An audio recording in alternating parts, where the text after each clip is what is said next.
کیا ہماری بیٹیاں اب گھروں سے تعلیم حاصل کرنے کے لیے بھی محفوظ نہیں رہیں؟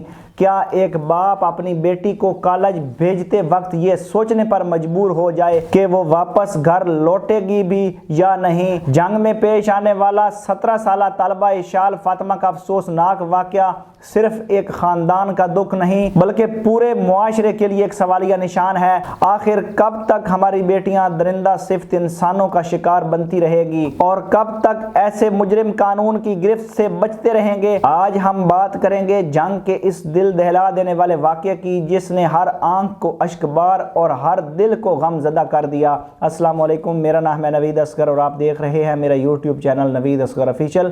ناظرین، جنگ سے سامنے آنے والی یہ خبر پورے پاکستان کو سوگوار کر گئی ہے۔ اطلاعات کے مطابق سلطان کالونی کی رہائشی اور نجی کالج میں ICS فرسٹ ایئر کی طالبہ اشال فاطمہ کئی روز سے لاپتہ تھی۔ اہل خانہ اپنی بیٹی کی تلاش میں پریشان تھے اور ہر ممکن کوشش کر رہے تھے کہ وہ جلد از جلد اپنی بچی تک پہنچ سکیں، لیکن انہیں یہ معلوم نہیں تھا کہ ان پر ایک ایسا غم ٹوٹنے والا ہے جسے شاید وہ زندگی بھر بھلا نہ سکیں۔ رپورٹس کے مطابق اشال فاطمہ کو اتوار کی رات انتہائی تشویشناک حالت میں علی احمد خان ہسپتال لایا گیا۔ ہسپتال کے CCTV کیمروں میں دیکھا جا سکتا ہے کہ ایک سرخ رنگ کی گاڑی تیزی سے ایمرجنسی کے سامنے آ کر رکتی ہے۔ گاڑی سے چند نوجوان اترتے ہیں، ایک ویل چیئر لاتا ہے اور بے ہوش حالت میں موجود لڑکی کو ہسپتال کے اندر منتقل کیا جاتا ہے۔ ابتدائی کارروائی کے بعد وہ افراد وہاں سے فرار ہو جاتے ہیں۔ ہسپتال انتظامیہ نے ذمہ داری کا مظاہرہ کرتے ہوئے فوری علاج شروع کیا اور پولیس کو اطلاع دی۔ ذرائع کے مطابق جب اشال کو ہسپتال لایا گیا تو اس کی حالت انتہائی نازک تھی۔ شوگر کی سطح غیر معمولی طور پر بلند جبکہ بلڈ پریشر نہ ہونے کے برابر بتایا گیا۔ بعد ازاں اسے ریسکیو 1122 کے ذریعے DHQ ہسپتال منتقل کیا گیا جہاں وہ کئی گھنٹوں تک زندگی اور موت کی جنگ لڑنے کے بعد دم توڑ گئیں۔ اس خبر نے نہ صرف اہل خانہ بلکہ پورے شہر کو غم اور صدمے میں مبتلا کر دیا۔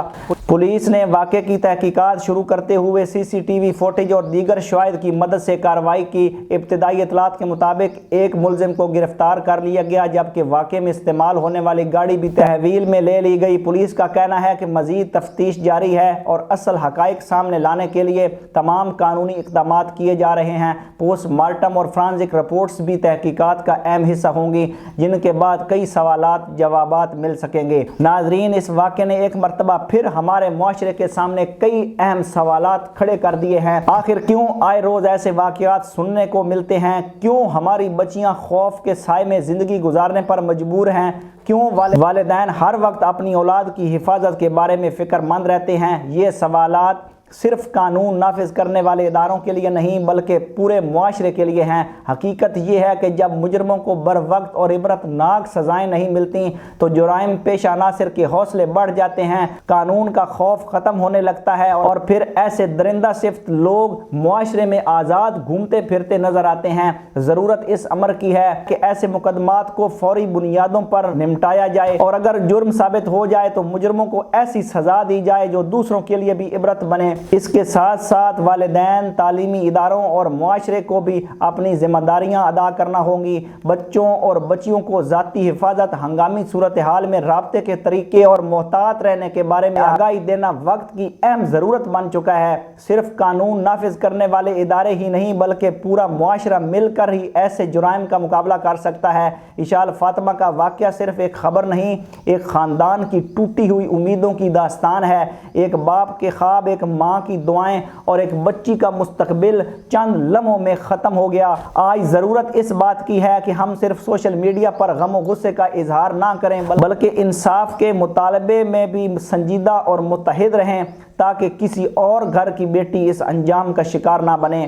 اللہ تعالیٰ اشال فاطمہ کی مغفرت فرمائے اور ان کے اہل خانہ کو صبر جمیل عطا فرمائے، اور جو اس واقعے میں مجرم ملوث ہے تو اسے قانون کے مطابق سخت ترین سزائیں ملے۔ آپ اس واقعے کے بارے میں کیا رائے رکھتے ہیں؟ کیا ہمارے معاشرے میں ایسے جرائم کی روک تھام کے لیے موجودہ قوانین کافی ہیں؟ یا اپنی رائے کمنٹ سیکشن میں ضرور شیئر کریں۔ ویڈیو پسند آئے تو لائک، شیئر اور چینل کو سبسکرائب کرنا مت بھولیے گا۔ آج کے لیے اتنا ہی، ملتے ہیں اگلی ویڈیو میں، تب تک کے لیے اللہ نگہبان۔